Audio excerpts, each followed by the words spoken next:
పిల్లలు ముందుకు రా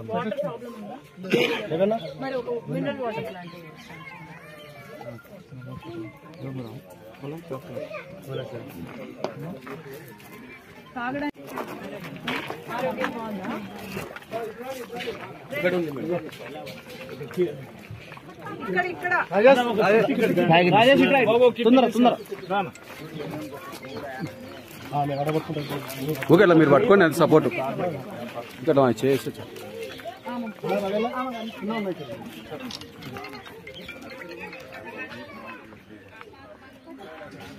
ఇప్పుడు ఉదయం వచ్చినారు వాళ్ళందరూ కూడా బడికి వెళ్ళాలంటే బడికి వెళ్ళడం కంటే ఉదయం నుంచి చేపలు కూడా మేము పోతాం. ఎందుకమ్మా మీ పిల్లల్ని చదివించాలని లేదా? వాళ్ళు చేపలు పట్టుకునేది ఆ చిన్న పిల్లల్ని చదివించాలి గాని ఇప్పుడు ఆ చిన్న పిల్లలకి ఎంత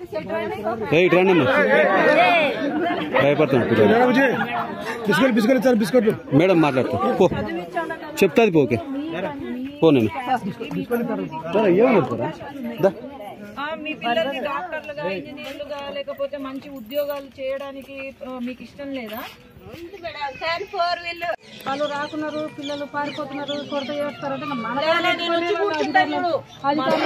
చిన్న పిల్లలు గనక పనికి పోయినారంటే అది క్రిమినల్ కేసు అవుతుంది. అడుగు పోలీస్ సార్ అడుగు, చెప్పండి సార్ ఒకసారి. అందుకే తీసుకుపోయి ఒక రోజు ఒకసారి ఇవ్వండి. పిల్లలను స్కూల్ కు పంపించకుండా మీ మీద కేసులు పెడతాం చూడమ్మా. పనులకు పంపిస్తే కేసులు అవుతాయి.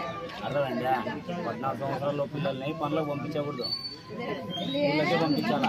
అన్ని మధ్యాహ్నం భోజన పథకాలు అవన్నీ ఉన్నాయి కదా. ఏం లేకపోతే చిన్న స్నానం చేయించి స్కూల్ పంపించేస్తే అయిపోయా. 1-2 జతలు ఉంటాయి. వచ్చి కూర్చుంటాను చూడు, ఇక్కడే వచ్చి కూర్చుంటా. మీ పిల్లలకి నేను చదువు చెప్పిస్తాను.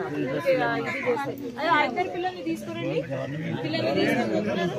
మా గవర్నమెంట్ స్కూల్లోనే ఉన్నాయి కదా వాళ్ళ డ్రెస్సులు. ఒక 2 డ్రెస్సులు ఉంటాయి. ఆ 2 డ్రెస్సులు ఒకటి ఉతికేసి ఒకటి వేసి పంపిస్తా ఉంటే అయిపోతుంటాయి కదా. ఏమే మీరు కౌన్సిలింగ్ చేయండి. ఆ ఇద్దరు పిల్లలు ఎవరు కౌన్సిలింగ్ ఇవ్వండి. వాళ్ళిద్దరు వాళ్ళు 30 స్ట్రెంత్ వస్తా ఉంటారు కదా. కొంచెం పిలిపిస్తాను.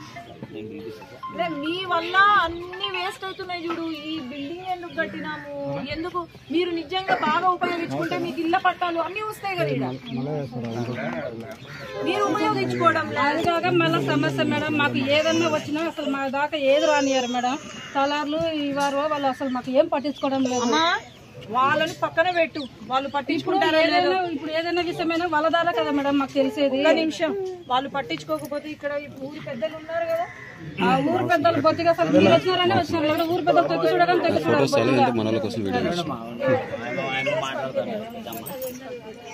ఎవరికి పంపించినాం మా వంట మేడం. అందరికి మా ఇండ్లు కానీ అన్ని కారేటివే, అన్ని చేసేటివే. అవన్నీ కాదమ్మా, ఒక నిమిషం విను. 5 సంవత్సరాలు మనం